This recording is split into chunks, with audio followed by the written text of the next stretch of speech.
Good afternoon. A South Carolina mother is arrested and charged in the neglect of her 14-year-old child. The 14-year-old child is currently weighing 555 pounds. With the child being so young and so overweight, let's explore the contributing factors which could have led up to him being obese. Media, parental, and personal contributing factors have a major impact on childhood obesity. Obesity in children and adolescents is a serious issue with health and social consequences that could eventually lead up to adulthood, according to the American Obesity Association.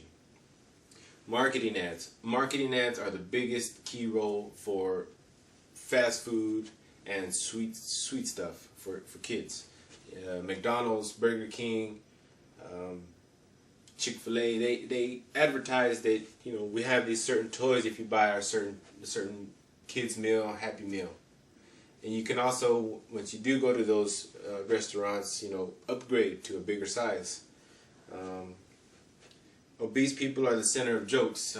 Television, every now and then, occasionally you can see people that are overweight be the center of jokes, be the focal point for those jokes. And you know, kids hear that, kids can understand what is being said. Internet and games has made living for kids a whole lot easier. Even parents. We don't have to move to turn the channel. We don't have to move to go shopping. We can sit in our comfortable couch, in our bed, in a chair, and do all that from home. Kids become a lot more placid, don't go outside as much. They can talk to their friends through the internet, through the video gaming systems. Robert Poole says it best when he says that 5.5 to 6 hours a day per child is watched on TV, some sort of media, be it commercials, advertisements, video games, whatnot. That's all seen on television by kids. That's almost as much as the average adult can go to work for one day. Marketing ads and games have made living for children easier, but parents play an even bigger role in childhood obesity. Environmental authority lacking in parents. I do not have a problem with telling my child no. That is the biggest thing that I believe is a problem in the household. Kids want to do this, kids want to do that, and parents want to be friends and be able to talk to their children instead of being parents and identifying with them and telling them no. No, you can't eat this type of food. No, you can't play this game. No, you can't watch TV. Go outside, do some chores, do something physical rather than sitting down and looking at the television screen. No encouragement to be active or recreational. Get your kids outside, enrolled in sports, enjoying games. It's physical. It's something that they can use and use later on in life, learning discipline. Obese parents can predict the onset of obesity in their children. If you are obese yourself as parents, that will be something that is learned by your children. They will live that lifestyle and they could eventually transition that on to their children.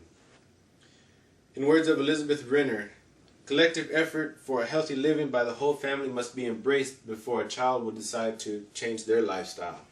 In other words, like I said previously, parents are the starting point for that lifestyle change, and then the kids will change.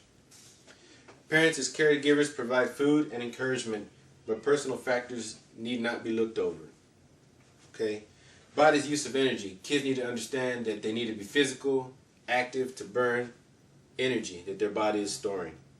Addiction to food is a process. It leads up from teasing at home, teasing at school, teasing by peers, up to depression. Depression and then in itself can lead up to food addiction. Food addiction feeds the depression. Healthy eating. My child goes to school right now, and once he goes into physical education class, he has started learning about the food pyramid, about the food groups, and identifying with those and what's good to eat and what's not good to eat. We need to make sure that they are getting that and that they understand that. The No Child Left Behind Act of 2001 is blamed for the lead up of 71% cutbacks on physical education. Schools now focus more on test scores and rigorous academics rather than physical education in a child's curriculum. The primary factors contributing to childhood obesity are media, commercials, video games, parental factors, parents being afraid to tell their child no. They're more inclined to say, yes, you can do this, just so they can avoid argument or something else with their children. Personal factors. Kids need to know and be educated and be knowledgeable about food intake versus food output, okay, or energy output. Obesity causes 300,000 deaths a year, but like the case with the South Carolina mom, it may not be just one life lost.